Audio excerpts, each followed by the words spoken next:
आपल्या या प्रवचनाला सुरुवात करण्याच्या अगोदर प्रभू श्री रामचंद्रांचं एक 5 मिनिटं आपण भजन करूया आणि आपल्या कार्यक्रमाला आपण आरंभ करूया।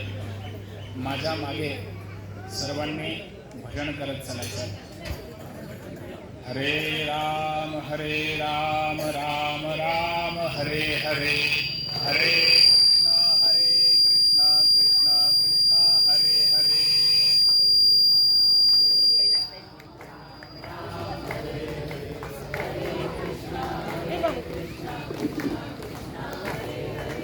हरे राम राम राम हरे हरे, हरे कृष्णा कृष्णा कृष्णा हरे हरे। हरे राम राम राम हरे हरे, हरे कृष्णा कृष्णा कृष्णा हरे हरे। हरे राम राम हरे हरे, हरे कृष्णा कृष्णा कृष्णा हरे हरे। हरे राम राम राम हरे हरे, हरे कृष्णा कृष्णा कृष्णा हरे हरे। हरे राम राम राम हरे हरे, हरे कृष्णा कृष्णा कृष्णा हरे हरे।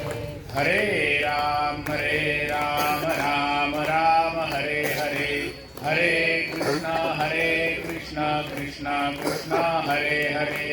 हरे राम राम राम हरे हरे, हरे कृष्णा कृष्णा कृष्णा हरे हरे। हरे राम राम राम हरे हरे, हरे कृष्णा कृष्णा कृष्णा हरे हरे। हरे राम राम राम हरे हरे, हरे कृष्णा कृष्णा कृष्णा हरे हरे। पुंडलीक वरदा हरे विठ्ठल श्री ज्ञानदेव तुकाराम, पंढरीनाथ भगवान की जय, माऊली ज्ञानेश्वर महाराज की जय, जगद्गुरु तुकाराम महाराज की जय, सियावर रामचंद्र की जय। ओम रामाय रामभद्राय रामचंद्राय वेधसे, रघुनाथाय नाथाय सीतायापतये नमः। ओम नमो परमहंसाय स्वादितचरणकमलचिन्मकरन्दाय भक्तजनमानसनिवासाय श्रीरामचन्द्राय। रामो राजमनिः सदा विजयते, रामं रमेशं भजे, रामेणाभिहता निशाचरचमूं, रामाय तस्मै नमः। रामान्नास्ति परायणं परतरं, रामस्य दासोऽस्म्यहम्। रामे चित्तलयः सदा भवतु मे, भो राम मामुद्धरम्। मनोजवं मारुततुल्यवेगं, जितेन्द्रियं बुद्धिमतां वरिष्ठं, वातात्मजं वानरयूतमुख्यं, श्रीरामदूतं शरणं प्रपद्ये। गुरुर्ब्रह्मा गुरुर्विष्णु गुरुर्देवो महेश्वरा, गुरुः साक्षात् परब्रह्म तस्मै श्री गुरवे नमः। यो अन्तःप्रविश मम वाचमिमां प्रसुप्तां, संजैव यज्ञकिलशक्तिधरस्वधाम्ना, अन्यांश्च हस्तचरणश्रवणत्वगादी, प्राणान्नमो भगवते पुरुषाय तुभ्यम्। अनन्याश्चिन्तयन्तो मां ये जना पर्युपासते तेषां नित्याभियुक्तानां योगक्षेमं वहाम्यहम्। महायोगपीठे तटे भीमरथ्या वरं पुण्डरीकाय दातुं मुनीन्द्रैः समागत्य तिष्ठन्तमानन्दकन्दम् परब्रह्मलिङ्गं भजे पाण्डुरङ्गम्। पुण्डरीकवरदा हरिविठ्ठल श्री ज्ञानदेव तुकाराम पंढरीनाथ भगवान की जय। माऊली ज्ञानेश्वर महाराज की जय। सियावर रामचंद्र की जय। आज 22 जानेवारी 2024 अत्यंत ऐतिहासिक आणि भारतीय हिंदू संस्कृतीच्या प्रतिष्ठेचा एक अलौकिक आणि अविस्मरणीय असा क्षण पौष शुक्ल द्वादशी या शुभ मुहूर्तावरती दुपारी 12:30 12:26 ते 12:30 हा जो कालावधी होता, या कालावधीमध्ये श्री राम जन्मभूमी अयोध्या या ठिकाणी प्रभू रामचंद्रांची बालस्वरूपामध्ये असणारी जी मूर्ती आहे, या मूर्तीची प्रतिष्ठापना आपल्या देशाचे आदरणीय पंतप्रधान यांच्या हस्ते आज पार पडली। अत्यंत अलौकिक आणि दिव्य असा अनुभूती देणारा हा सोहळा आजच्या दुपारच्या या अभिजित मुहूर्तावरती पार पडला। प्रभू रामचंद्रांची प्रतिष्ठापना ज्या मुहूर्तावरती केलेली आहे, हा मुहूर्त सुद्धा अतिशय विचारपूर्वक काढलेला मुहूर्त आहे। साधारण 2.5 मिनिटं म्हणजे 83 सेकंदाचा हा कालावधी, आणि या कालावधीमध्ये अभिजित मुहूर्तावरती प्रभू रामचंद्र अवतरित झालेले आहेत। अभिजित मुहूर्ताचं महत्व काय, तर या कालावधीमध्ये आपल्या ब्रह्मांडाच्या बरोबर मध्यभागी सुदर्शन चक्र हातामध्ये धारण केलेले भगवान विष्णू या जगत कल्याणाच्या जगत रक्षणाच्या उद्देशाने बरोबर मध्यभागी स्थिर झालेले असतात। आणि त्यांचा स्थिर असण्याचा जो 2.5 मिनिटाचा कालावधी आहे, अशा विशेष कालावधीमध्ये प्रभू रामचंद्रांना आज त्यांच्या जागेवरती निवास प्राप्त झाला। मंदिरामध्ये आज प्रभू रामचंद्र अवतरित झाले आणि तुमच्या माझ्या या पिढीसाठी हा अत्यंत अलौकिक आणि दिव्य अशी अनुभूती देणारा हा सोहळा आहे। या सोहळ्याच्या निमित्ताने आपण सगळे आज या ठिकाणी एकत्र जमलेलो आहोत। या सोहळ्याच्या अंगभूत काहीतरी प्रभू रामचंद्र यांच्या जीवनचरित्रावरती काही प्रकाश झोत टाकावा, प्रभू रामचंद्रांचं चरित्र स्मरण करावं आणि प्रभू रामचंद्रांच्या अंगी असणाऱ्या सगळ्या सद्गुणांची प्राप्ती आपल्याला व्हावी, या उद्देशाने आपण सगळे या ठिकाणी आज जमलेलो आहोत। प्रभू रामचंद्र यांचं चरित्र जे आहे, हे श्रवणीय आणि आचरणीय असणारं चरित्र आहे।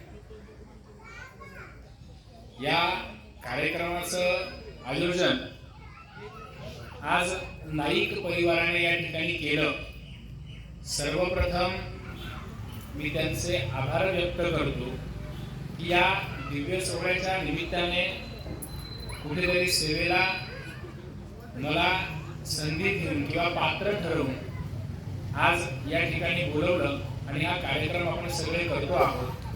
तर हाही एक अविस्मरणीय असा क्षण आहे की या दिवसाची केलेली सेवा आणि तुमचा आणि माझा ऋणानुबंध या ठिकाणावरनं या आजच्या कार्यक्रमाच्या निमित्ताने वृद्धिंगत होत जाईल आणि अविस्मरणीय असा क्षण आपण आपल्या इतिहासामध्ये नोंद करू असा हा आजचा दिवस. आणि या दिवसाची प्राप्त झालेली सेवा सद्गुरूंच्या कृपेने आणि महत् पुण्याने मला प्राप्त झाली. या सेवेच्या निमित्ताने आज श्री रामचंद्र ज्या ठिकाणी अवतरित झाले त्या सोहळ्याला जसं आपण अलौकिक केलं, या देशाच्या अनेक नगरांमध्ये अनेक भागामध्ये आज या सोहळ्याच्या निमित्ताने खूप मोठा उत्सव साजरा केला गेला. सामान्यतः आपण जर विचार केला तर आपल्याकडे साधारण माणसाचा जन्म आणि मृत्यू ही एक साधारण संकल्पना आहे. मनुष्याचं जन्माला येणं आणि इहलोकातनं त्याचं परत जाणं ही एक साधारण प्रक्रिया असते.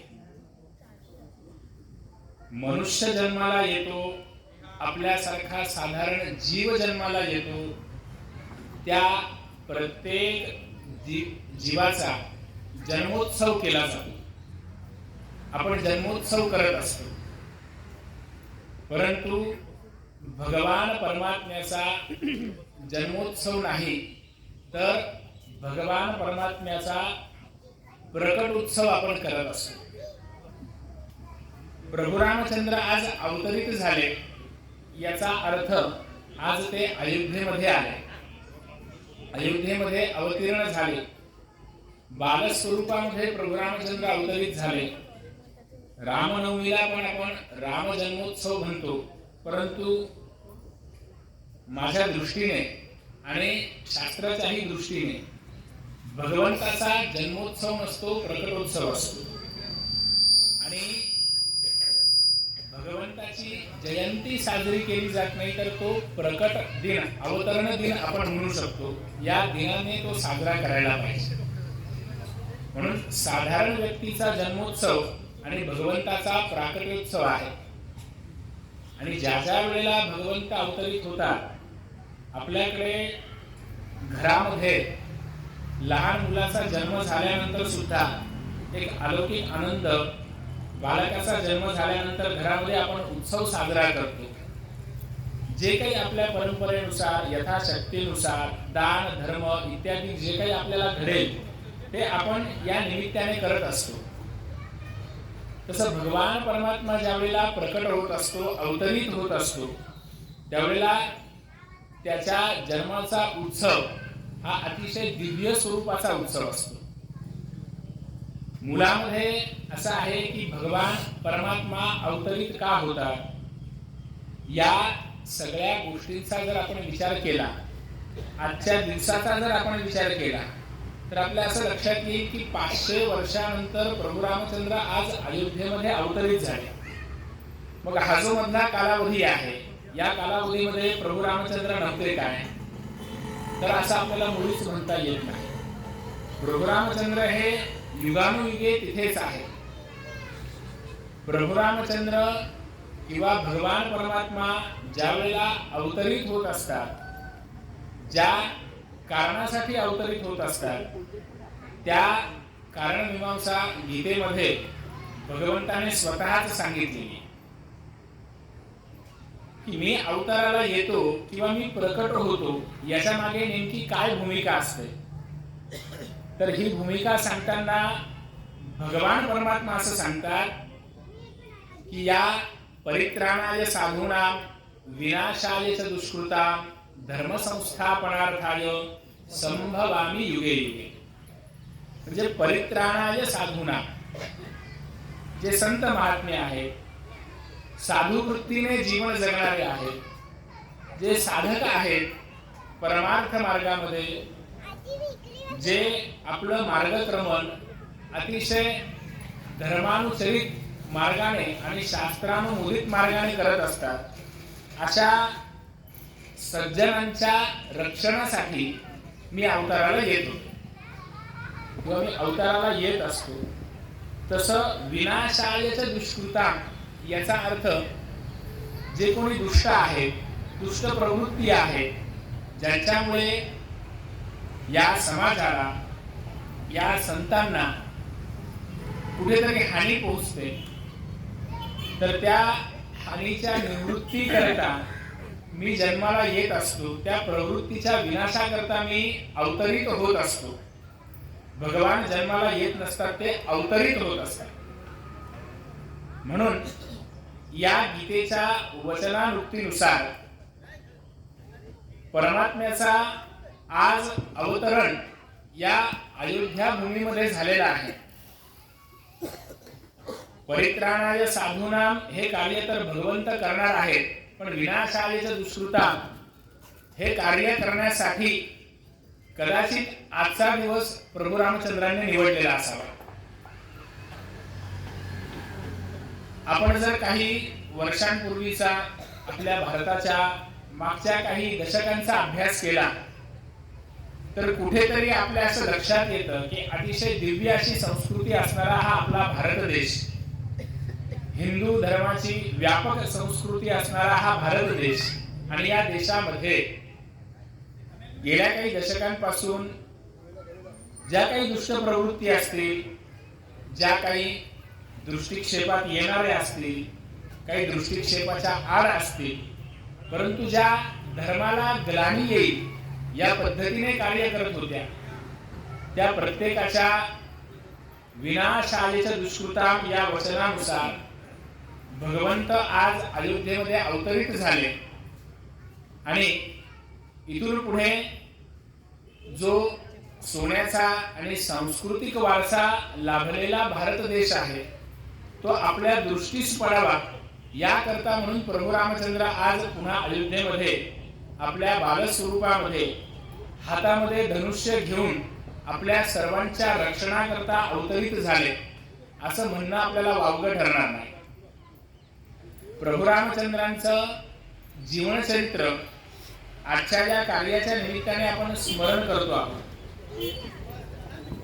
भगवान परमात्मा अवतार घेत असतो, त्याच्या मागची कारणमीमांसा जशी गीतेने सांगितली तशी संत वचनांचा जर आपण विचार केला तर भक्ता राखे पायापाशी दुर्जनासी संहारी या तुकोबारायांच्या उक्तीनुसार भक्तजनांना आपल्या चरणाजवळ स्थान देणं आणि दुर्जनांचा संहार करणं हे कार्य करण्याकरता परमात्मा अवताराला येतात.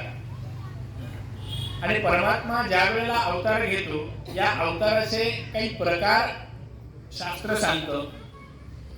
काही अंश अवतार आहेत, काही अंशांश अवतार आहेत, काही पूर्णतम अवतार आहेत आणि काही पूर्ण अवतार आहेत. भगवान श्रीकृष्ण, भगवान प्रभू रामचंद्र हे या भगवान परमात्म्याच्या पूर्ण अवताराचं स्वरूप आहे. प्रभू रामचंद्र यांचं चरित्र जर आपण बघितलं तर प्रभू रामचंद्रांना मर्यादा पुरुषोत्तम असं आपण म्हणतो. जीवन जगण्यामध्ये माणसाची दिशा काय असावी आणि काय पद्धतीने प्रभू रामचंद्रांनी सद्गुणांनी आपलं जीवन आचरित केलं याला एक योग्य दिशा देणारं चरित्र म्हणजे प्रभू रामचंद्रांचं चरित्र आहे. काही चरित्र भगवंताची अशी असतात की जी श्रवणीय आहे, ज्याचं श्रवण आपल्याकडनं वारंवार झालं पाहिजे. आणि काही चरित्र भगवंताची अशी आहेत की जी अनुकरणीय आहेत, ज्याचं अनुकरण आपण केलं पाहिजे. या चरित्रांमध्ये श्रीमद भागवताचा आणि रामायण म्हणजे रामप्रभूंच्या चरित्राचा जर आपण विचार केला तर आपल्या असं लक्षात येतं की भगवान श्रीकृष्ण श्रीमद भागवतामध्ये त्यांचं असणारं चरित्र हे श्रवणीय आहे. वारंवार हे चरित्र श्रवण करण्याची इच्छा आपली होत असते आणि वारंवार ते चरित्र श्रवण करण्याची प्रवृत्ती माणसाची झाली पाहिजे. परंतु अनुकरणाचा विचार करता श्रीमद भागवताच्या मागे जर आपण गेलो, भगवान श्रीकृष्णांच्या चरित्राच्या मागे जर आपण गेलो, तर ते अनुकरणीय आहे असं म्हणता येत नाही. ते श्रवण करावं. परमात्म्याच्या त्या चरित्राचं श्रवण हे महत्वाचं आहे. भगवान श्रीकृष्णांच्या चरित्रामध्ये 16,000 स्त्रियांशी भगवंताने विवाह केला आणि प्रत्येकाचे संसार त्यांनी तितक्याच व्यवस्थितरित्या सांभाळले. या चरित्राचा जर आपण विचार केला तर हे श्रवणीय असणारं चरित्र आहे. परंतु याचा अनुकरण करायचं ठरवलं तर ते तत्वतः शक्य नाही, हे अनुकरणीय नाही. श्रीकृष्णांच्या आपण लीला गुणांचा जर विचार केला, घराघरामध्ये जाऊन भगवान श्रीकृष्ण लोणी चोरत होते. आपल्या असणाऱ्या सगळ्या सवंगड्यांना ते देत होते. अनेक लीला आहेत. आजही श्रीमद भागवतामध्ये दाढी आणि वेणी याची एक कथा येते.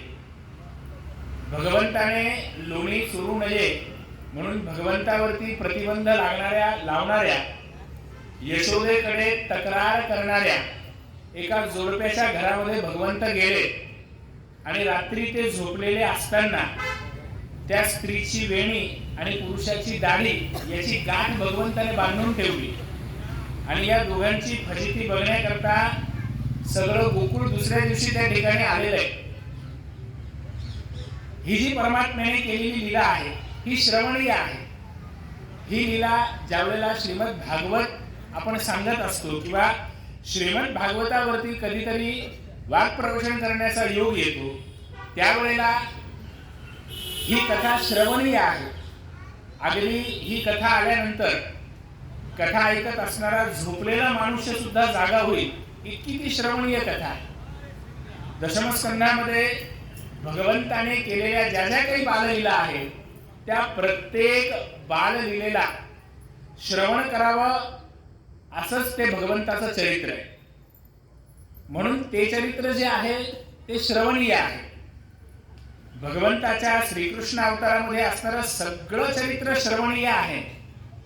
परंतु प्रभू रामचंद्रांच्या चरित्राचा जर आपण विचार केला, प्रभू रामचंद्रांच्या चरित्राचं जर आपण गायन केलं तर त्यामधून आपल्या लक्षात असं येतं की भगवान प्रभू रामचंद्रांचं जे चरित्र आहे ते केवळ श्रवणीय नाही तर ते अनुकरणीय देखील आहे.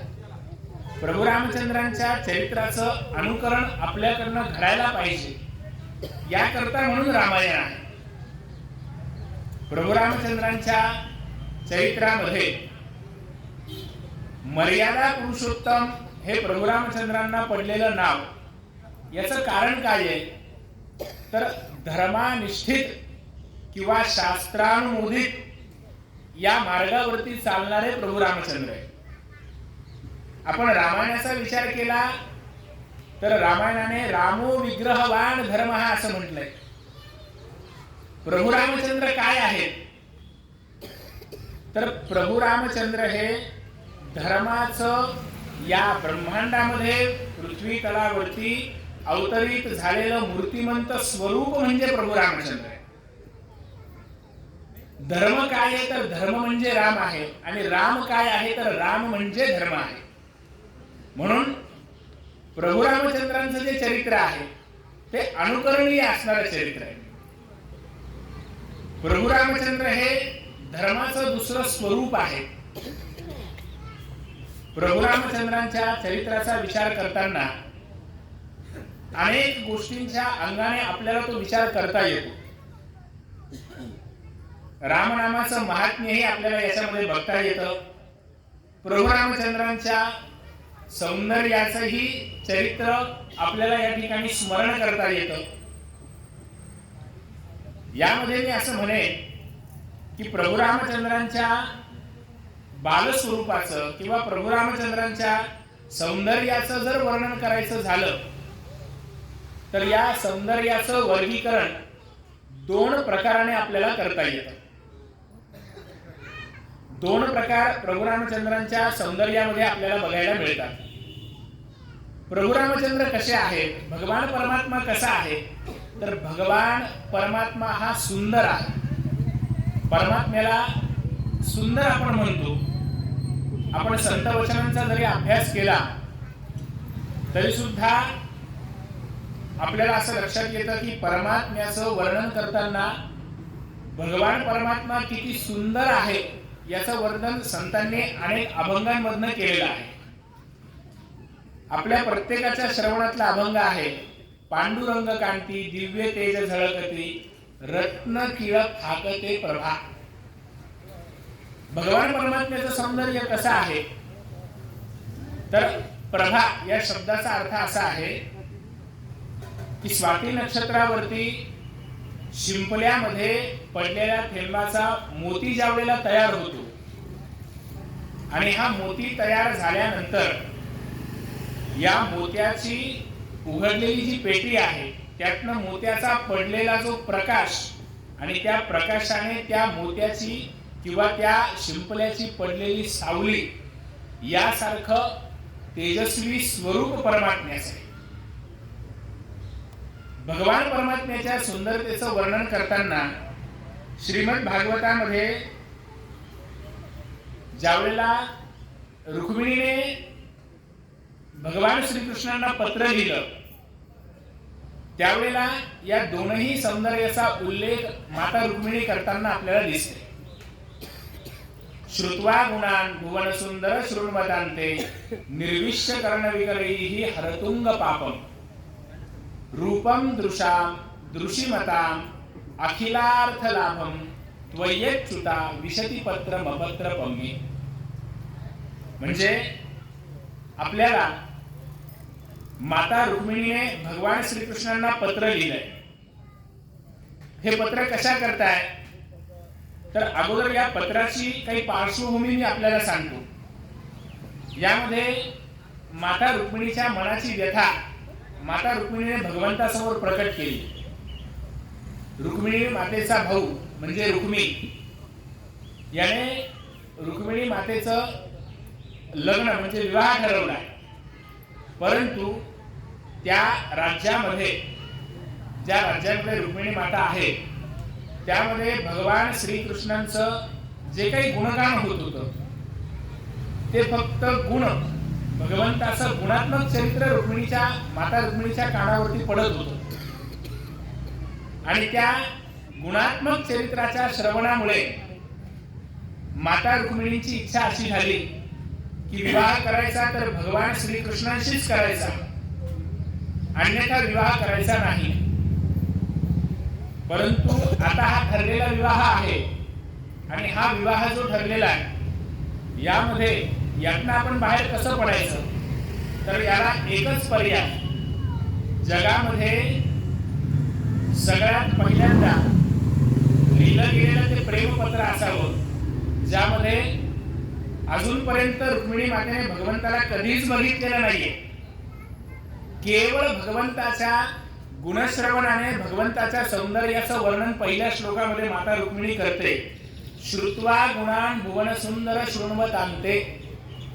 याचा अर्थ ती भगवंताला असं म्हणते की भगवंता या त्रिभुवनामध्ये म्हणजे तिन्ही लोकांमध्ये आपल्या इतकं सुंदर कोणीच नाही.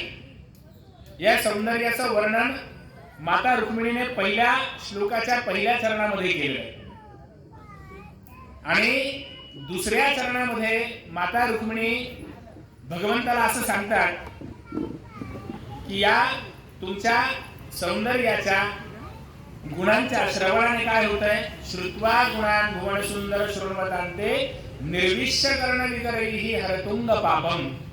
याचा अर्थ या कर्णामध्ये श्रवणेंद्रियामध्ये तुमच्या गुणांच्या तुमच्या सौंदर्याच्या श्रवणाने उत्पन्न झालेले सगळे विकार नाहीसे होतात, सगळे ताप नाहीसे होतात आणि तुमच्या या रूपाला जर डोळे बंद करून मी समोर आणलं तर रूपम दृशाम दृशिमताम अखिलार्थ लाभम, या जगतामध्ये जे जे म्हणून काही लाभ सांगितलेले आहेत त्या सगळ्या लाभाची प्राप्ती होते. हे पत्र ज्यावेळेला रुक्मिणी माता लिहिते त्यावेळेला रुक्मिणी मातेने भगवंताच्या सौंदर्याचं जसं वर्णन केलंय तसं भगवंताच्या गुणात्मक सौंदर्याचं देखील वर्णन केलंय. म्हणून परमात्म्याच्या सौंदर्याची व्याप्ती करत असताना, सौंदर्याची व्याख्या करत असताना आपण ज्याप्रमाणे भगवंताच्या सौंदर्य गुणांकडे लक्ष देत असतो तसं गुणात्मक सौंदर्याकडे बघणं आवश्यक आहे. प्रभू रामचंद्रांच्या बाबतीमध्ये प्रभू रामचंद्रांचं सौंदर्य कसं आहे तर आपण आपल्या घरामध्ये नित्य पाठामध्ये असणारी जी रामरक्षा आहे या रामरक्षेमध्ये भगवान परमात्म्याचं सौंदर्य याचं वर्णन आलेलं आहे. ध्याये दाजानुबाहुं धृतशरदरुषं बद्धपद्मासनस्थं पीतं वासु वसानं नवकमलदल स्पर्धिनेत्रं प्रसन्नं वामांकारूढ सीता मुखकमलमिलल्लोचनन्नीरदाभं नानालंकारयुक्तं दधतमरुजटा मंडनं रामचंद्रम. याचा अर्थ काय? ध्याये दाजानुबाहुं, जे अजान बाहू आहेत, अजान बाहू या शब्दाचा अर्थ आहे ज्यांचे हात आपल्या गुडघ्यांपर्यंत लांब आहेत असे प्रभू रामचंद्र आहेत.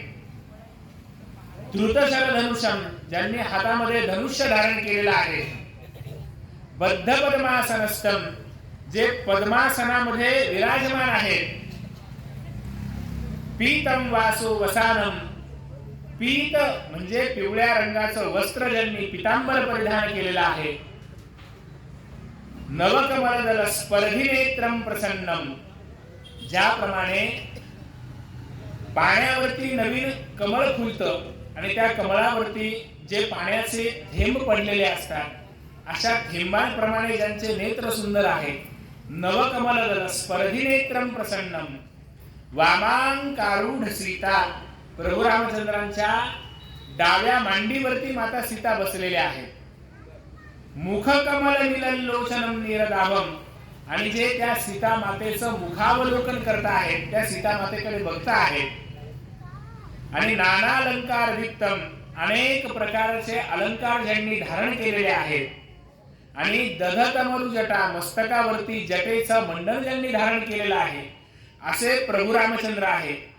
हे प्रभू रामचंद्रांच्या रूपात्मक सौंदर्याचं वर्णन रामरक्षेमध्ये आपल्याला बघायला मिळतं की या प्रमाणे प्रभू रामचंद्रांचं रूप आहे. हे झालं परमात्म्याचं रूपात्मक सौंदर्य.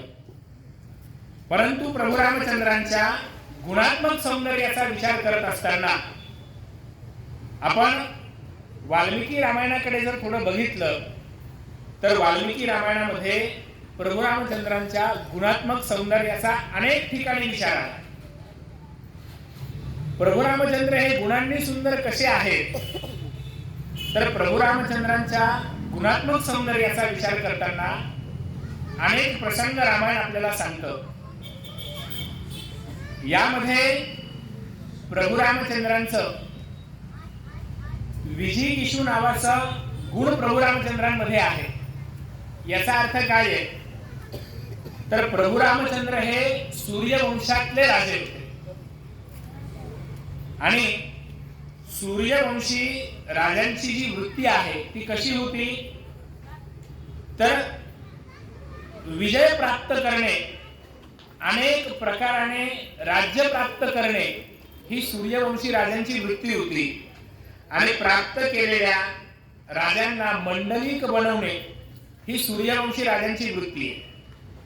परंतु प्रभू रामचंद्र यांच्या बाबतीमध्ये विचार करत असताना ज्यावेळेला सीता मातेचं हरण करून रावणाने सीता मातेला लंकेमध्ये आणलंय आणि लंकेमध्ये माता सीता राहत असताना एक दिवस विभीषण रावणाकडे गेले आणि त्यांनी रावणाला विनवणी केली की बाबा हे जे सगळं करतोयस हा अधर्म आहे.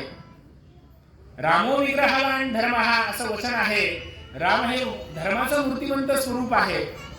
तर तू हे असं करू नको. सीता मातेला प्रभू रामचंद्रांच्या स्वाधीन कर, परत देऊन टाक. आणि हे सगळं श्रवण केल्यानंतर रावण अतिशय क्रोधित झाला आणि त्याने विभीषणाला आपल्या राज्यातून म्हणजे लंकेमधनं हकलून दिलं. परंतु प्रभू रावणाच्या लंकेमधून जात असताना विभीषणांनी सुद्धा संकल्प घेऊन तिथून बाहेर पडले. आणि त्यांचा संकल्प हा होता की या लंकेमध्ये जर मी परत येईल तर मी राजा होऊनच परत येईल, असा संकल्प घेऊन विभीषण लंकेच्या बाहेर पडले. थोडक्यामध्ये तत्वतः या गोष्टीचा जर आपण विचार केला तर अधर्माकडून विभीषण बाहेर पडले आणि ते धर्माकडे जात आहे. धर्म कोण आहे तर रामो विग्रहवान धर्म हा प्रभू रामचंद्र हे धर्म आहे. अधर्माकडनं विभीषण निघून धर्माकडे त्यांचा प्रवास सुरू झाला. धर्माकडे विभीषण गेले आणि ज्या वेळेला धर्माची कास धरून विभीषण राहिले त्यावेळेला रावणाचा वध झाल्यानंतर प्रभू रामचंद्रांनी लक्ष्मणाला आज्ञा देऊन समुद्राचं पाणी आणून विभीषणांचा राज्याभिषेक केला आणि लंकेचं सगळं राज्य विभीषणाला परत देऊन टाकलं. त्यावेळेला लक्ष्मणांचे उद्गार आहेत की प्रभू आपण हे सगळं राज्य विभीषणाला देताय, परंतु या राज्याची धनसंपत्ती त्याला तुम्ही देऊ नका. म्हणजे त्याला फक्त मंडलिक ठेवा, धनसंपत्ती ही त्याला देऊ नका. त्यावेळेला प्रभू रामचंद्रांनी दिलेले उत्तर आहे की जर आपण हत्ती दान केला तर आपण बाकीच्या गोष्टींचा विचार कशाला करायचा. धनसंपत्तीचा विचार करणं आणि त्याच्यावरनं भांडणं हे धर्मानुमोदित नाही. त्यामुळे जसंच्या तसं राज्य विभीषणाला लंकेचं प्रभू रामचंद्रांनी देऊन टाकलं. क्षत्रिय धर्मानुसार विचार केला तर ज्या राजाने समोरच्या राजाला हरवून ते राज्य मिळवलंय त्यावरती सत्ता, त्यावरती अधिकार हा विजयी झालेला राजाचा आहे. परंतु धर्माची कास धरणाऱ्या विभीषणांना ते राज्य प्राप्त झालं. याचं कारण प्रभू रामचंद्रांच्या ठिकाणी असलेली विजिगीषू नावाची जी वृत्ती आहे त्या वृत्तीमुळे प्राप्त झालं. ही वृत्ती म्हणजे प्रभू रामचंद्रांचं असणारं गुणात्मक सौंदर्य. प्रभू रामचंद्रांच्या गुणात्मक सौंदर्यामध्ये अजून पुढे आपण जायचं ठरवलं तर सरळता हा गुण प्रभू रामचंद्रांमध्ये आपल्याला दिसून येतो. प्रभू रामचंद्रांनी युद्ध करत असताना रावणाचा पुत्र इंद्रजित हा ज्यावेळेला युद्ध करण्यासाठी रणांगणावरती गेला त्या रणांगणावरती युद्धामध्ये इंद्रजिताचा वध झाला आणि इंद्रजिताचा वध झाल्यानंतर त्याचा उजवा हात लंकेमध्ये येऊन पडला आणि या हाताला समोर बघून इंद्रजिताची पत्नी जिचं नाव सुलोचना आहे तिने मनोमन प्रार्थना केली की आजपर्यंत जर मी पतिव्रता धर्माचं पालन केलं असेल तर या हातानेच लिहून मला समजेल नेमकं रणांगणावरती काय झालंय. आणि तिच्या या प्रार्थनेनंतर खरोखर पडलेला हात चेतन झाला आणि त्याने भूमीवरती लिहिलेलं आहे की रणांगणावरती युद्ध करत असताना लक्ष्मणाकडनं मला मृत्यू प्राप्त झालाय आणि सुलोचने मी तुझी वाट बघतोय, तू आता माझ्याकडे सती धर्म स्वीकारून माझ्याकडे ये, अशी विनवणी इंद्रजित करतात आपल्या पत्नीला. हे पतिव्रता धर्माचं पालन करण्याची सगळ्यात मोठी ताकद आहे. आणि ज्या वेळेला सुलोचनाला हे समजलं त्यावेळेला ती दुःखाने व्याकुळ झाली, अंतःकरण तिचं क्षीण झालं. आणि आता मला सती जाण्याकरता म्हणून आज्ञा द्या. या आज्ञा मागण्याकरता सुलोचना रावणाकडे गेली. त्यावेळेला आपल्या पुत्रवियोगाने पुत्रशोकाने रावण व्याकुळ झाले होते, ते रडत होते. आणि त्यावेळेला सुलोचनेने प्रार्थना केली की मला सती जाण्याकरता तुम्ही आज्ञा द्या. सती गेल्यानंतर माझं जीवन मंगलमय होईल. त्यावेळेला रावणाच्या मुखातून निघालेले उद्गार काय आहेत की तू सती जाण्याकरता सिद्ध आहेस. अगोदरच पुत्रशोक मला झाला आणि आता पुत्रवधू सती जाते. हा माझ्यासमोरचा मोठा शोक आहे.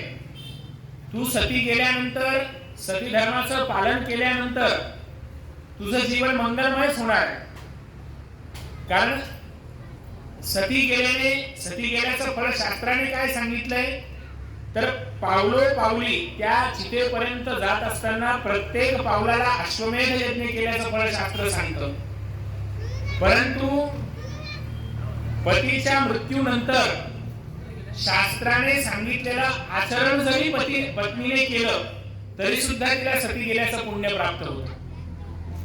आणि अशा सती धर्माला स्वीकारून ज्यावेळेला सुलोचना सती जाण्यासाठी निघाली त्यावेळेला रावणाने सांगितलं की सती गेल्यानंतर तुझं जीवन मंगलमय आहेस. सती गेल्यानंतर तर तू मंगलमय होशीलच, परंतु प्राप्त जीवन जर मंगलमय करायचं असेल, जे काही क्षण तुझ्या हातामध्ये आता आहेत त्या क्षणामध्ये जर मांगल्याची अपेक्षा करत असशील तर तू जाऊन प्रभू रामचंद्राचं दर्शन घे, प्रभू रामचंद्राला जाऊन भेट. कारण रामो विग्रहवान धर्म, हा धर्माचं मूर्तिमंत स्वरूप राम आहे. आणि त्याचं दर्शन जर घेतलं तर तुला प्राप्त असणारं आयुष्य सुद्धा तुझं मंगलमय होईल. आणि त्यावेळेला सुलोचना मातेने संशयाने रावणाला विचारणा केली की माझा पती लक्ष्मणाकडनं युद्ध करत असताना मृत्यू झाला कसा आणि तुम्ही मला शत्रूकडे पाठवत आहात. तिथे गेल्यानंतर जर माझ्यावरती काही अन्याय झाला, काही अत्याचार झाला तर त्यावेळेला रावण विश्वासाने सांगतात की सुलोचने असं कधी होऊ शकत नाही. मी प्रभू रामचंद्राला शत्रू जरी मानत असेल तरी राम मला शत्रू मानत नाही. कारण राम हा सरळ आहे, त्याच्यामध्ये सरळता हा गुण आहे. तू निश्चिंत मनाने जा आणि तुझ्या राहिलेल्या जीवनाचं मांगल्य प्राप्त कर. तू जाऊन रामाला भेट, रामरायाचं दर्शन घे. आणि सुलोचना त्याच स्थितीमध्ये प्रभू रामचंद्रांकडे गेल्या. प्रभू रामचंद्रांचं दर्शन घेतलं त्यावेळेला त्या अत्यंत व्याकुळ होत्या. आणि व्याकुळ असणाऱ्या त्या सुलोचनेचं अतिशय दयार्द्र अंतःकरणाने प्रभू रामचंद्रांनी सांत्वन केलं.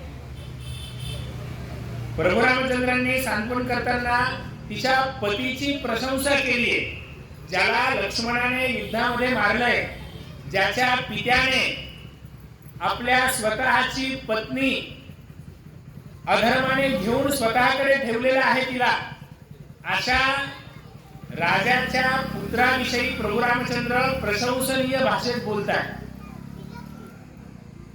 प्रभू रामचंद्रांनी त्याची प्रशंसा केली, त्याच्या पराक्रमाची स्तुती केली.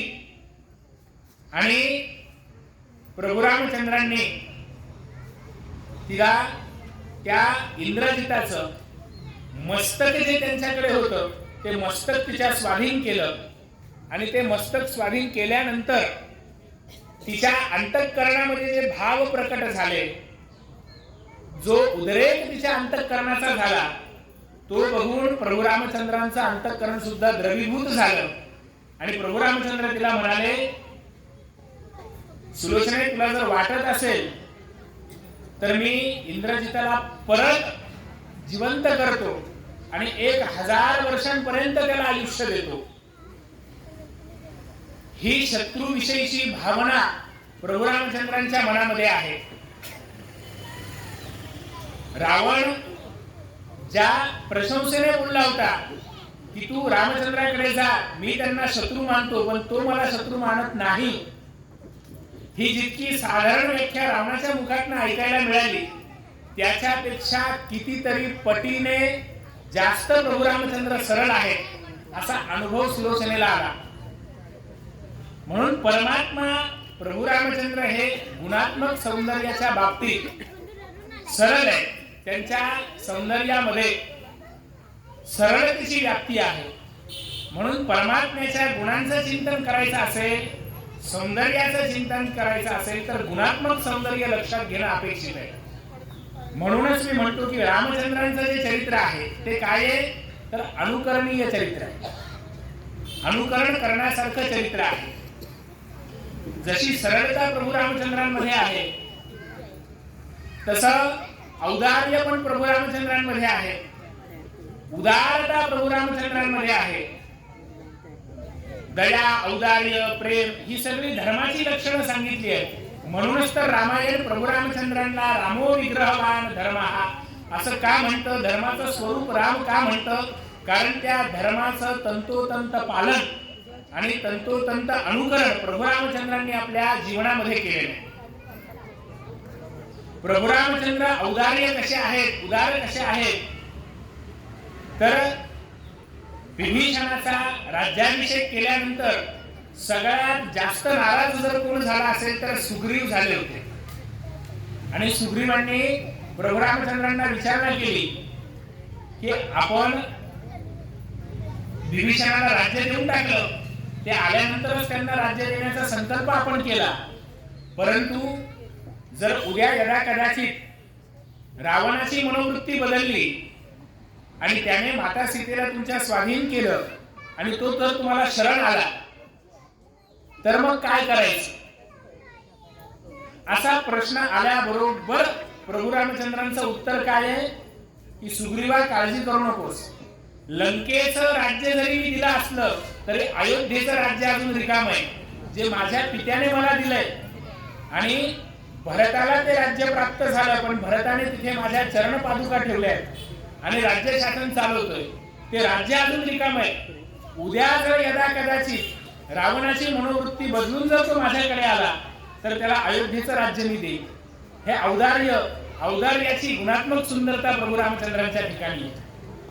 याचा अर्थ काय तर भगवंताच्या बोलण्याचा तुम्ही तत्वतः जर विचार केला तर अधर्माला सोडून जो माझ्याकडे येईल, सर्व धर्मान परित्यज्य मामेकम शरणं व्रज, या वृत्तीनुसार जो अधर्माला सोडून मला शरण येईल त्याला माझं असलेलं पद, माझं असलेलं राज्य मी देऊन टाकेल.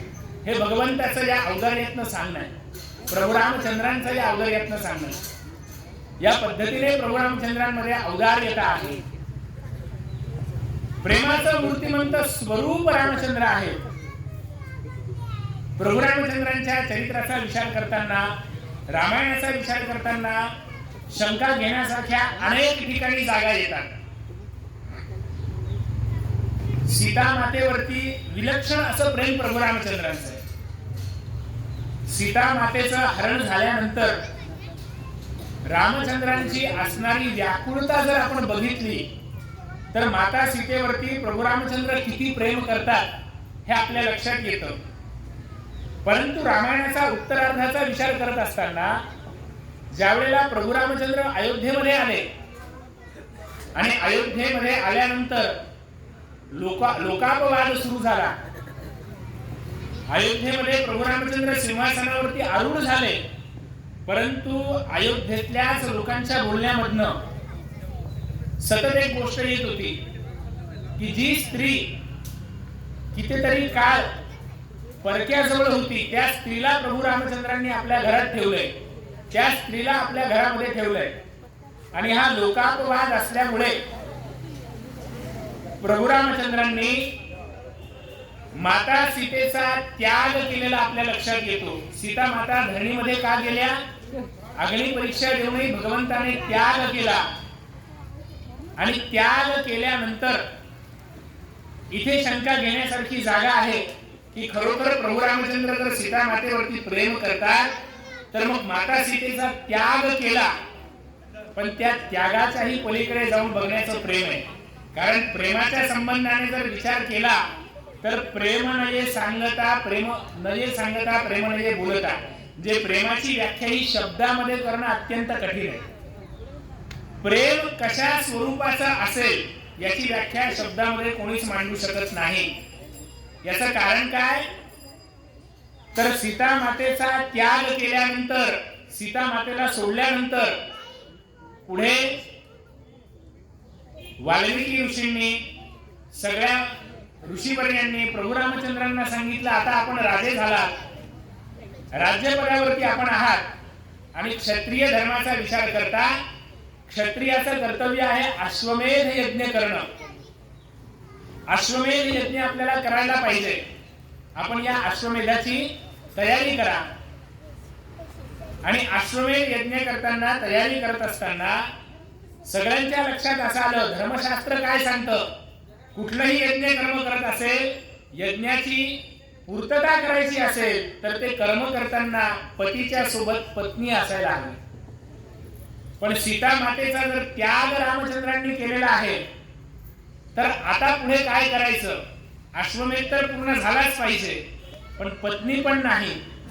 मग इथे काय आपल्याला करता येईल, तर तिथे विश्वामित्राधिक प्रभू रामचंद्रांचे असणारे कुलगुरू या सगळ्या ऋषींनी प्रभू रामचंद्रांना सल्ला दिला की आपण क्षत्रिय धर्मामध्ये आहात आणि क्षत्रिय धर्म सांगतो की धर्म जर पुढे यायचा असेल, धर्म कार्य जर करायचं असेल तर त्या ठिकाणी दुसरा विवाह करण्याची क्षत्रिय धर्मामध्ये परवानगी धर्मशास्त्र आपल्याला देतं.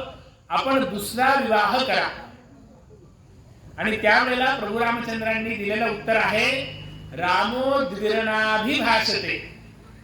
राम कधीही दोनदा बोलत नाही. जे काही बोलतो ते एकदाच बोलतो. आणि मी काय बोललेलो आहे, तर अप्ययं जीवितं जय्यात् त्वां वा सीते सलक्ष्मणः नहि प्रतिज्ञां संश्रित्य ब्राह्मणेभ्यो विशेषतः.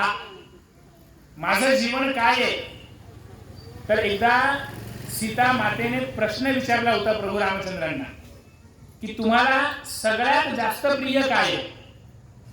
सहज दोघ जण गप्पा मारत बसले होते आणि सीता मातेला इच्छा झाली प्रभू रामचंद्रांच्या अंतःकरणाची परीक्षा आपण घ्यावी. आणि पत्नीचा स्वभाव असतो की पतीच्या मनामध्ये काय आहे हे जाणून घेण्यापेक्षा आपल्या मनातलं उत्तर पतीच्या मुखातनं तिला अपेक्षित असतं. म्हणून माता सीता प्रभू रामचंद्रांना विचारतात की तुम्हाला सगळ्यात जास्त प्रिय काय आहे. त्यावेळेला सीता मातेची कल्पना होती की रामचंद्र आपल्याला उत्तर देतील की सीते मला सगळ्यात जास्त प्रिय तू आहेस. परंतु प्रभू रामचंद्रांचं पहिलं उत्तर काय आहे, आप्ययं जीवितं जय्यात्. सगळ्यात जास्त मला प्रिय काय आहे, तर मला माझा प्राण सगळ्यात जास्त प्रिय. आणि प्रभू रामचंद्र हे खोटं बोललेत का, तर प्रभू रामचंद्र हे बिलकुल खोटं बोललेले नाही. कारण मिथ्या संभाषण भगवंताने कधी केलंच नाही. ज्या वेळेला प्रभू रामचंद्र सांगतात की माझा प्राण मला सगळं प्रिय आहे, सगळ्यात जास्त प्रिय आहे, तर याचा तत्वतः जर आपण विचार केला तर पंचदशी ग्रंथामध्ये एक ठिकाणी असं चिंतन आलेलं आहे की माणसाचं सगळ्यात जास्त प्रेम हे त्याच्या आत्मस्वरूपावरती असतं, इतर कुठेही नाही. ते बदलत बदलत बदलत बदलत ते स्वतःच्या ठिकाणी येऊन राहतं. आणि हे जर उदाहरणाने बघायचं झालं तर पंचदशी असे सांगते, वित्तात पुत्रम प्रियत पुत्रम पुत्रात पिंडोदक क्रिया. म्हणजे काय, तर वित्तात पुत्रम, व्यक्तीचं सगळ्यात जास्त प्रेम कशावरती असतं, तर प्रांजळपणाने सांगायचं झालं तर एखादी व्यक्ती आपल्या धनावरती, आपल्या संपत्तीवरती सगळ्यात जास्त प्रेम करते. पण ती कधीपर्यंत, तर ज्या वेळेला त्या धनसंपत्तीचा कुठलाही परिणाम पुत्रावरती होत नाही. जर एखाद्या श्रीमंत व्यक्तीच्या मुलाला काही गुंडांनी अपहरण करून नेलं आणि त्याच्या बदल्यात त्यांच्याकडनं खंडणी मागितली, तर मला सांगा व्यक्ती सगळी संपत्ती देण्याकरता तयार होतो का नाही, तयार होतो की नाही. म्हणजे त्या ठिकाणी त्याचं प्रेम त्या धनापेक्षा त्याच्या पुत्रावरती जास्त असतं. कारण आत्मा वै पुत्र नामासी असं शास्त्र बोलतं. पुत्र म्हणजे कोण आहे तर पुत्र म्हणजे माझा प्राण आहे, ही भावना त्या ठिकाणी निर्माण होते. आणि त्या पुत्रावरती प्रेम कधीपर्यंत असतं, जोपर्यंत ते आपल्यावरती त्याचा परिणाम होत नाही तोपर्यंत. आपल्या लहानपणी आपण सगळ्यांनीच माकडी आणि तिच्या पिल्लाची गोष्ट ऐकली असेल, सगळ्यांना श्रवणीय आहे. एका पाण्याच्या हौदामध्ये माकडीनेला तिच्या पिल्लाला सोडला आणि हळूहळू हळूहळू त्याच्यामध्ये पाणी भरायला सुरुवात केली. पाणी वरवर वरवर येत असताना त्या माकडीने पिल्लाला पायापासून पोटापर्यंत, पोटापासून छातीपर्यंत, छातीपासून मस्तकापर्यंत नेलं. इथपर्यंत माकडी घेऊन गेली, पण कधीपर्यंत? जोपर्यंत तिच्या नाकातोंडामध्ये पाणी जात नाही तोपर्यंत. पण ज्यावेळेला तिच्या नाकातोंडामध्ये पाणी जायला सुरुवात झाली त्यावेळेला माकडीने तिच्या पिल्लाला कुठे घेतलं? आपल्या पायाखाली घेतलं. म्हणजे काय झालं की स्वतःच्या आत्मस्वरूपापर्यंत, स्वतःपर्यंत जोपर्यंत परिणाम होत नाही तोपर्यंत प्रेम त्या पुत्रावरती टिकून असतं. पण सगळ्यात शेवट काय आहे तर प्रत्येक व्यक्तीचं स्वरूपावरती प्रेम असतं. म्हणून प्रभू रामचंद्र काय म्हणताय? जीवी आप्यहन जीवितंजयात, म्हणजे माझं प्रेम जे आहे ते सगळ्यात प्रथम माझ्या स्वतःवरती आहे, स्वतःच्या जीवावरती माझं प्रेम आहे, माझ्या आत्मस्वरूपावरती माझं प्रेम आहे. आणि धर्मशास्त्र दुसरं काय सांगतं? आत्मानं सततं रक्षेत, असं शास्त्र वचन आहे. रक्षण कशाचं करायचं तर सगळ्यात पहिल्यांदा स्वतःच केलं पाहिजे. देशामध्ये राहून, एखाद्या जागेमध्ये राहून जर आपल्या जीवितावरती संकट उद्भवत असेल तर ती जागा सोडायला सांगितली शास्त्राने. एखाद्या कुटुंबामध्ये राहून जर जीवितावरती संकट ओढत असेल तर सोडावं लागेल, त्याला पर्याय नाही. शास्त्र सांगतं आत्मानं सततं रक्षेत, आत्माला स्वतःला पहिल्यांदा सुरक्षित ठेवलं पाहिजे. आत्मानं सततं रक्षेत. मग प्रभू रामचंद्र म्हणतात की माझं सगळ्यात पहिलं प्रेम जर माझ्या प्राणावरती आहे. मग सीता माता थोड्याशा नाराज झाल्या आणि त्यांनी पुढे विचारलं, बरं आत्म्याच्या पुढे जर विचार केला तर दुसरं प्रिय तुम्हाला कोण आहे? त्यावेळेला प्रभू रामचंद्रांनी सीता मातेकडे बघून एक स्मित हास्य करून उत्तर दिलं, त्वां सीते, म्हणजे मला त्याच्यापेक्षा प्रिय कोण आहे? प्राणानंतर जर मला कोणी प्रिय असेल तर ती प्रिय असणारी तू आहेस. सीता मातेच्या मनातलं उत्तर जे अपेक्षित होतं ते प्रभू रामचंद्रांकडनं मातेला मिळालंय. पण तरी सुद्धा सीता मातेला राहलं नाही. मी प्रिय आहे इथपर्यंत ठीक आहे, याच्या पुढे काय? माझ्यापेक्षाही कोणी प्रिय आहे का हे एकदा बघितलं पाहिजे. तुकोबारायांच्या वचनाप्रमाणे हलवून खुंटा करावा बळकट, खुंटा हलवून तो बळकट करून ठेवला पाहिजे. म्हणजे काय तर माझ्यापेक्षा कोण प्रिय आहे का? त्यावेळेला प्रभू रामचंद्रांनी सांगितलं, त्वां सीते स लक्ष्मणा, तुझ्यापेक्षाही मला जर कोण प्रिय असेल तर मला प्रिय लक्ष्मण आहे. आणि त्याच्याही पुढे जाऊन प्रभू रामचंद्र सांगतात, लक्ष्मणापेक्षाही जर मला कोणी प्रिय असेल तर नाही प्रतिज्ञां संस्कृत्यम ब्राह्मणेभ्यो विशेषतः. म्हणजे काय तर मी जी प्रतिज्ञा करतो, मी जो शब्द दिलेला आहे, वडीलधाऱ्या माणसांसमोर मी जो शब्द देतो तो शब्द पालन करणं हे सगळ्यात जास्त मला प्रिय.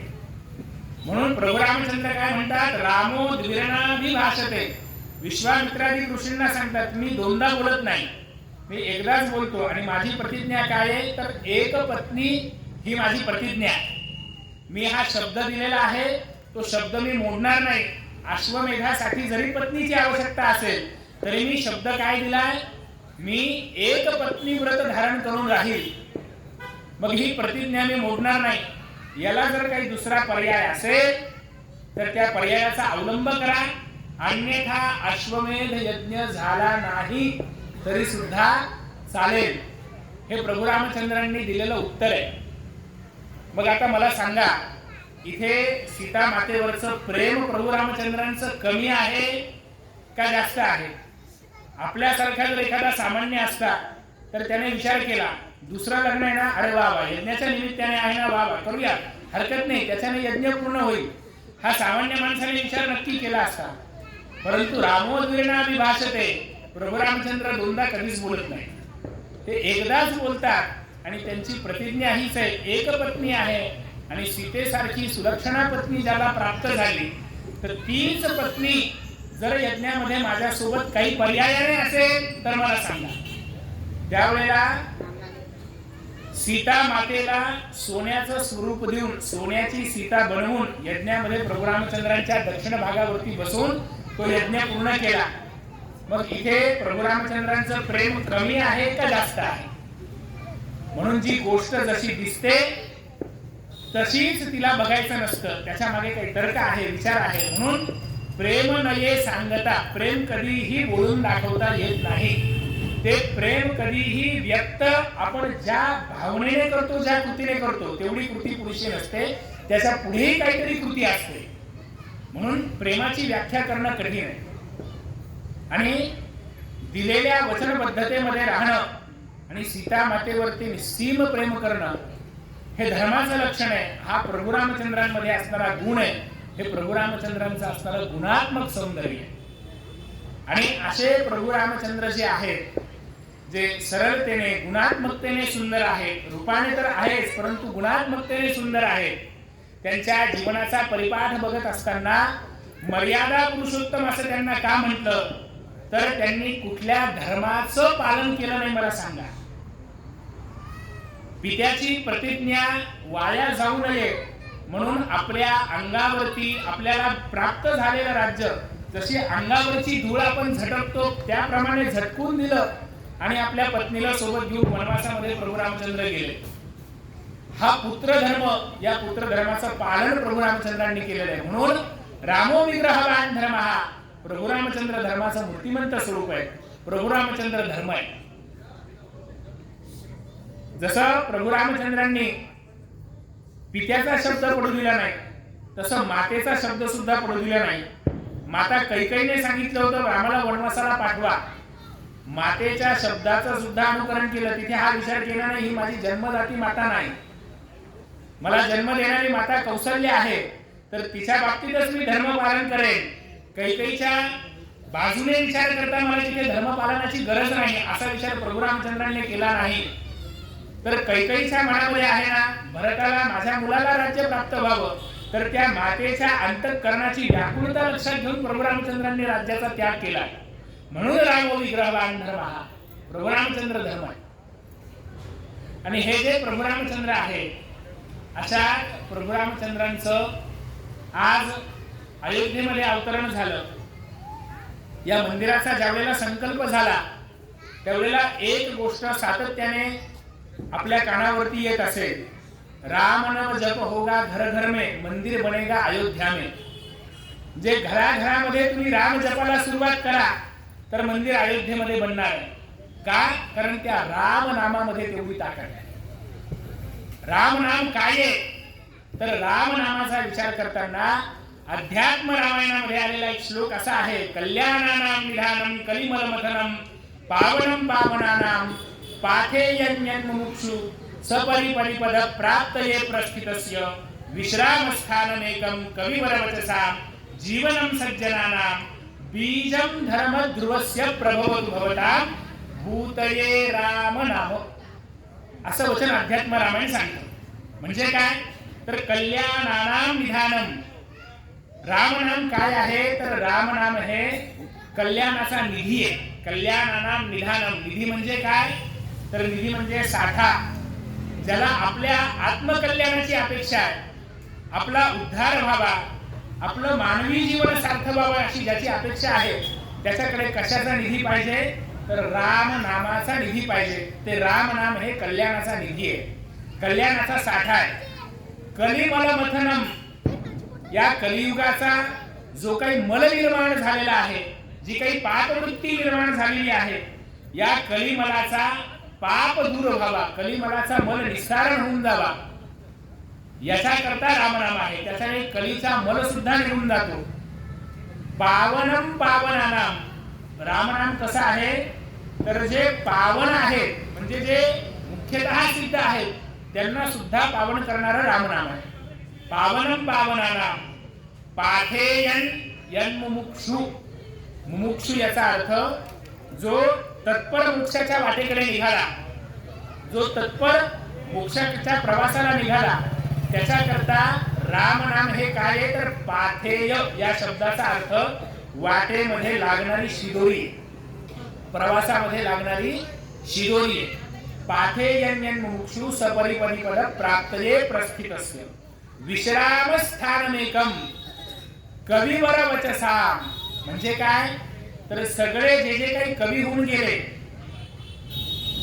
या सगळ्या कवींच्या वाणीचं विश्राम स्थान कुठे असेल, त्यांच्या काव्याची परिपूर्णता जर कुठे होत असेल तर ती कुठे होते, राम नामाच्या जवळ होते. म्हणून विश्राम स्थानमेकम कविवर वचसा जीवनम सज्जनानाम आणि बीजम धर्म ध्रुवस्य.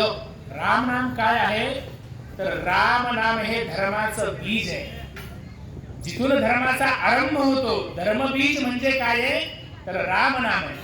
म्हणून बीजम धर्म ध्रुवस्य प्रभुवतु भवताम भूतये राम नाम. हे राम नाम धर्माचं बीज सांगितलं. आणि याच उक्तीला, याच श्लोकाला अनुसरून आपण ज्ञानोबा यांच्या जर अभंग संग्रहाचा विचार केला तर ज्ञानोबा एक ठिकाणी असं म्हणतात, सकल धर्माचे कारण हरिस्मरण हरिकीर्तन. सगळ्या धर्माचं कारण काय आहे, मूळ काय आहे. कारण या शब्दाचा इथे अर्थ मूळ. काय मूळ आहे तर हरीचं स्मरण म्हणजे भगवंताचं नाम, परमात्म्याचं नाम हे धर्मबीज आहे.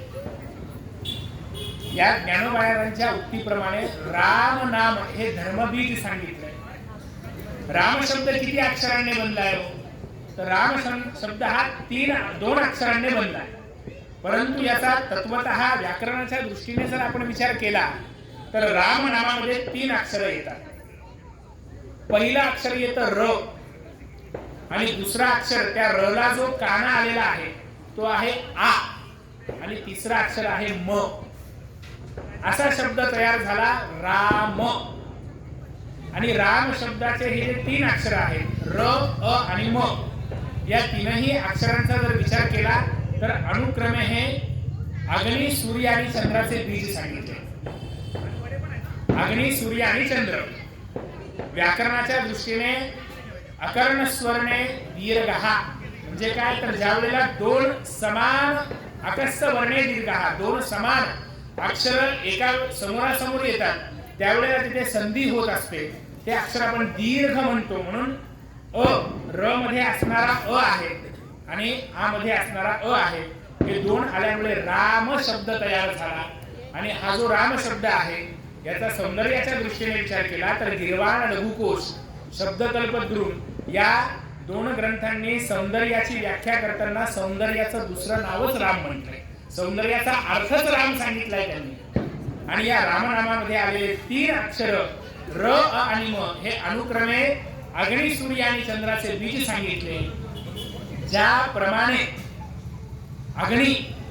अग्नीचं कार्य काय आहे तर वस्तूला भस्म करून टाकणे. आपल्या अंतःकरणाच्या ठिकाणी जी काही विकार उत्पन्न होतात त्या विकारांना, त्या पापांना भस्म करण्याचं काम राम शब्दातल्या रस आहे. अशब्द काय आहे तर अशब्द म्हणजे सूर्याचं प्रतीक आहे. ज्याप्रमाणे सूर्यकिरण प्रतिबिंबित होत असतात, परावर्तित होत असतात. आपण अनुभव घ्या, एखाद्या पर्वतावरती गेला, अगदी बंद जागा असलेली खोली, चारी बाजूंनी सगळे दरवाजे बंद आहेत, तरी सुद्धा रात्री म्हणजे निशी कालामध्ये जर तिथे तम म्हणजे अंधार असेल तर प्रातः कालामध्ये त्या ठिकाणी सूर्य उदय झाल्यानंतर प्रकाश आतपर्यंत येतो आणि उजेड तयार होतो. तुम्ही घराचे दरवाजे बंद जरी ठेवले तरी सकाळी घरामध्ये उजेड आलेला असतो. याचा अर्थ काय तर अंतःकरणाच्या पलीकडे सुद्धा सूर्यप्रकाश पोहोचतो. तो परमात्मा त्या ठिकाणी पोहोचण्याचं कार्य हे सूर्याचं आहे. म्हणून त्यातला अशब्द हे सूर्याचं प्रतीक सांगितलं. आणि ज्या वेळेला सूर्यप्रकाश आतमध्ये येतो त्यावेळेला सगळ्या अंधकाराची निवृत्ती होते, अंधार दूर होतो. तसा आपल्या अंतःकरणामध्ये जो काही विकार वासनांचा अंधकार असेल त्याची वृत्ती, त्या अंधकाराचं स्थान त्या अ अक्षराने नाहीसं होतं. आणि जे म अक्षर त्या रामनामामध्ये आलेलं आहे हे म अक्षर काय आहे तर हे चंद्राचं स्वरूप सांगितलंय, चंद्राचं प्रतीक आहे. चंद्राचं काम काय आहे तर अमृतपान करणं, अमृतपान करवणं हे चंद्राचं काम आहे. मग चंद्र हे शीतलता देतो, चंद्र हा थंडावा देतो, चंद्र हा शीतलता प्रदान करतो. तर र या अक्षराने सगळ्या अंधकार असणाऱ्या र आणि अ ने आपण मलांचा सगळ्यांचा त्याग केल्यानंतर जो येणारा म आहे तो आपल्या मनाला, आपल्या चित्ताला काय प्रदान करून देतो तर शीतलता प्रदान करून देतो. म्हणून राम नाम हे श्रेष्ठ सांगितलंय. प्रभू रामचंद्रांच्या या अवतीर्ण दिवसावरती रामनामाचं थोडं चिंतन करणं का अपेक्षित आहे, कारण आज प्रभू रामचंद्र अवतरित झाले. इथून पुढे आपण सगळ्यांनी संकल्प करायचा आहे की राम नाम हे आमचं दैनंदिन जीवनाचं काय झालं पाहिजे तर आमच्या जीवनाचं एक साधन झालं पाहिजे, त्याला धरून आम्ही साध्यापर्यंत पोहोचायचं आहे. म्हणून हे रामनाम आमच्यापर्यंत पोहोचलं पाहिजे. आणि ते आजच्या दिवसापासून जर पोहोचणार असेल, प्रभू रामचंद्रांच्या अवतीर्ण दिवसापासून जर पोहोचणार असेल तर त्याच्यासारखा दुसरा भाग्याचा क्षण माझ्या दृष्टीने नाही.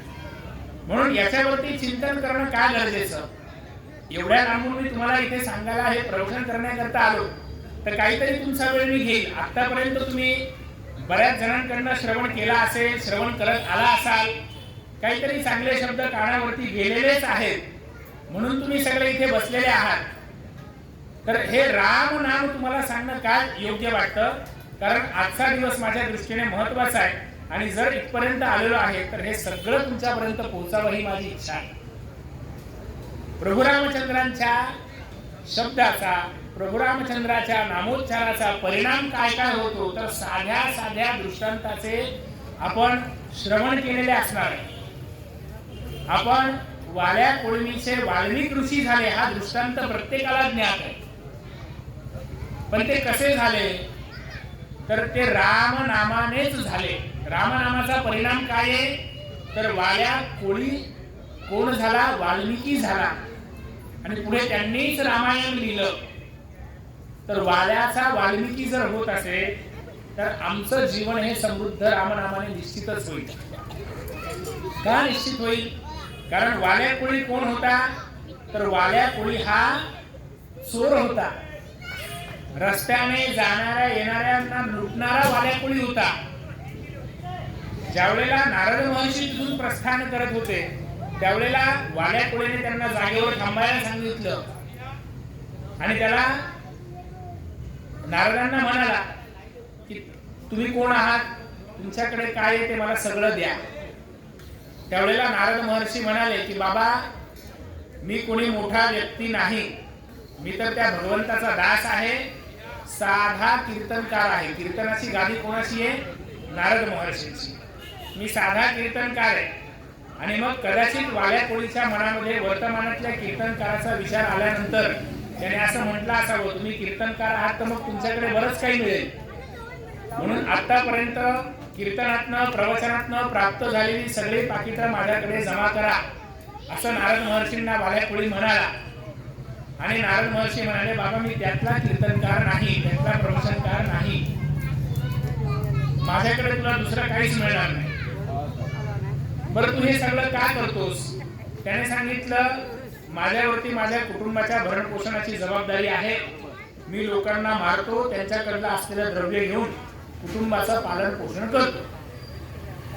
हे सगळं ऐकल्यानंतर नारद महर्षी म्हणाले ठीक आहे बाबा तू करतोस हरकत नाही, पण मी जेवढं सांगतो तेवढं फक्त एक शब्द माझा ऐक.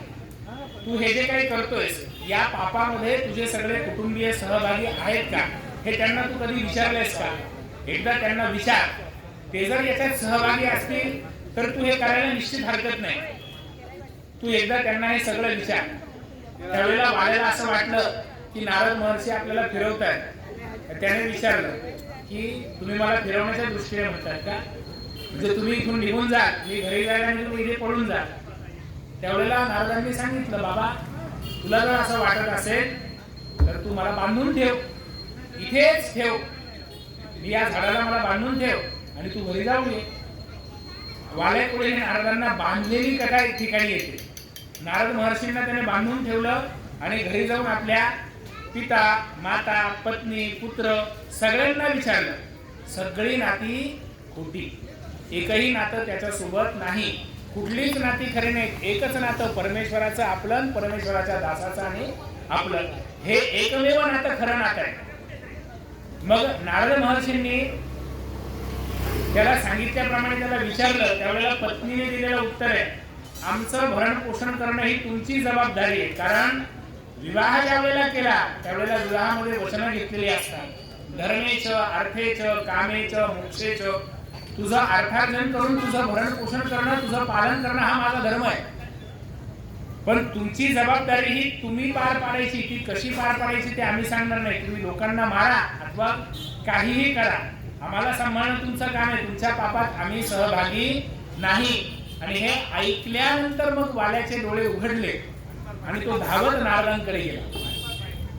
आणि नारदांकडे गेल्यानंतर काय झालं तर नारदांकडे गेल्यानंतर त्याने नारदांना सोडलं आणि विनंती केली की महर्षी, आपण म्हणतात तसंच या पापात माझ्यामध्ये सहभागी कोणीच नाही. आता मी काय करायचं?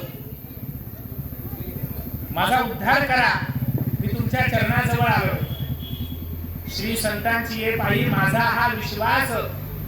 या उक्ती तुकाराम महाराजांच्या उक्तीप्रमाणे वाल्याचा विश्वास जागृत झाला संत चरणाजवळ. कारण संत अवताराला काय येतात तर संतांच्या अवताराची सुद्धा कारण मीमांसा आपल्याला तत्वज्ञानाच्या दृष्टीने करता येते. भगवान परमात्म्याच्या अवताराची कारण मीमांसा आपण केली की नाही? परित्राणाय साधूनां विनाशाय च दुष्कृतां, म्हणजे नारदांसारख्या महर्षींचं रक्षण करण्याकरता भगवान परमात्मा येत असेल, परंतु विनाशाय च दुष्कृतां म्हटल्यानंतर दुष्टांचा संहार करण्यासाठी भगवंत येतो.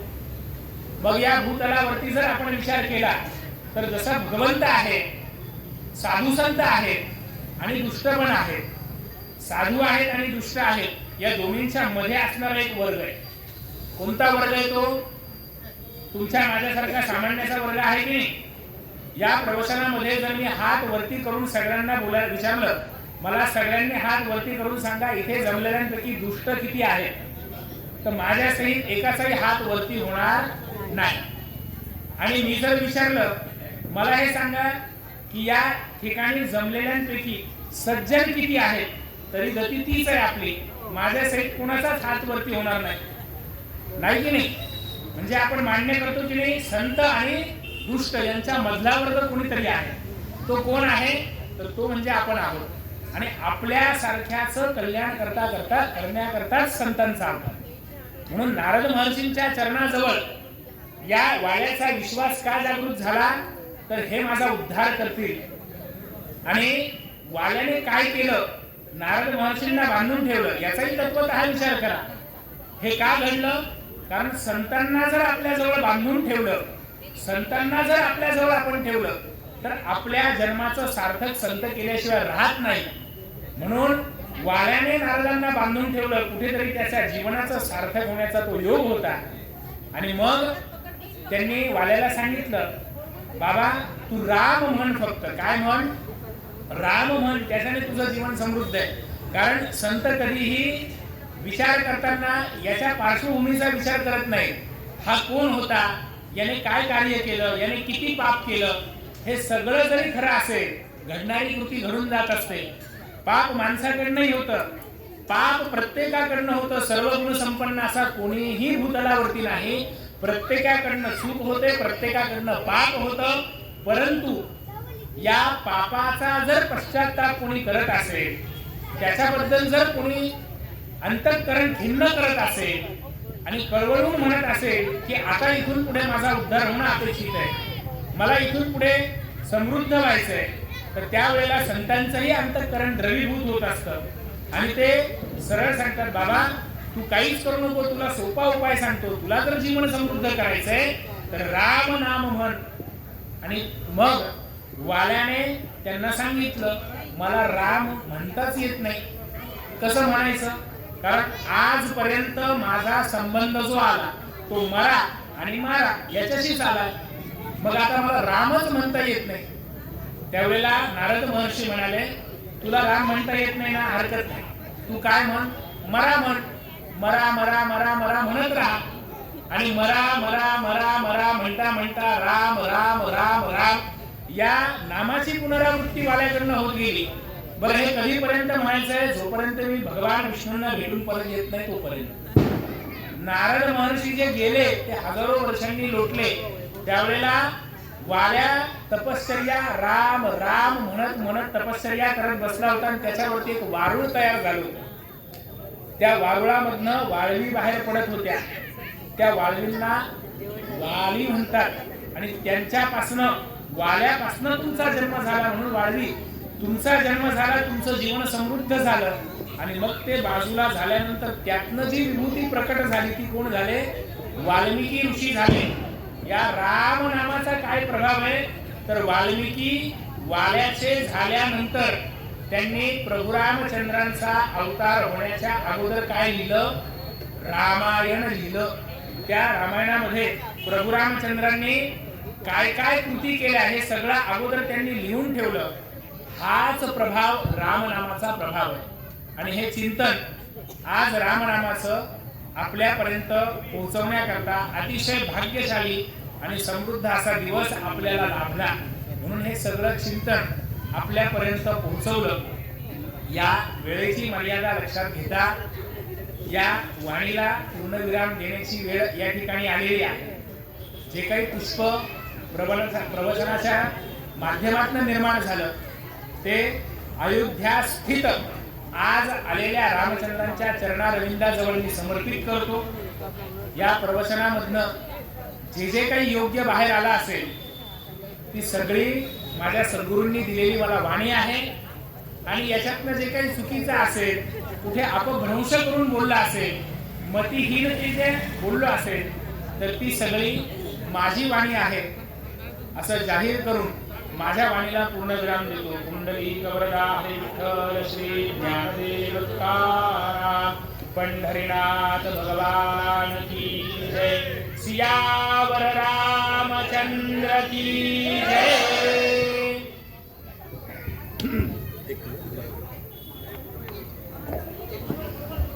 अतिशय सुंदर अशा शब्दामध्ये आपल्याला आजच्या महाराजांनी आपले विचार मांडले. आपल्याला रामायणामधील काही माहीत नसलेल्या गोष्टीवरती त्यांनी प्रकाश टाकला. अतिशय सुंदर. मी आपल्या गावचे ज्येष्ठ सुभाष रामचंद्र नाईक यांना विनंती करतो त्यांनी बुवांना पुष्पहार आणि श्रीफळ अर्पण करावं.